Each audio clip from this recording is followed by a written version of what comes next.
जय भीम। मी वंचित बहुजन आघाडीची पदाधिकारी आहे।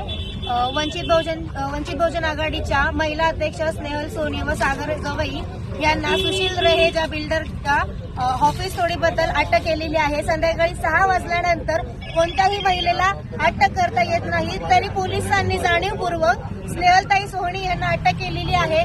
परत त्या गुन्ह्याची हद्द पोलीस स्टेशनची हद्द असते गोवंडी पोलीस स्टेशन, पण त्यांना जाणीवपूर्वक शिवाजीनगर पोलीस स्टेशन या हद्दीमध्ये आणले गेले। आम्ही गेले 4 तास झाला पोलीस प्रशासनाला विचारतोय की काय झालंय, कोणत्या गुन्ह्याखाली तुम्ही अटक केली आहे, आम्हाला एफआयआर कॉपी द्या, पण पोलीस कोणत्याच प्रकारचं कोऑपरेट आपल्याला करत नाहीये। इकडे आपण बघू शकता पोलिसांनी पूर्ण जमाव बंद केलेला आहे, कोणत्याच कार्यकर्त्यांना आतमध्ये जाऊ देत नाहीये, आपल्या मुंबई अध्यक्षांना भेटू दिलं जात नाहीये।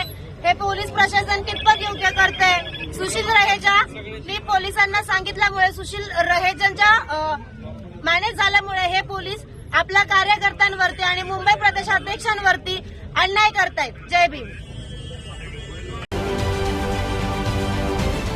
महाराष्ट्रातील सर्व बातम्यांचे विश्वासार्ह व्यासपीठ, सकाळच्या सर्व सोशल मीडिया प्लॅटफॉर्मला लाईक, फॉलो आणि सबस्क्राईब करा। तसंच सर्व नोटिफिकेशनसाठी बेल आयकॉन प्रेस करायला विसरू नका।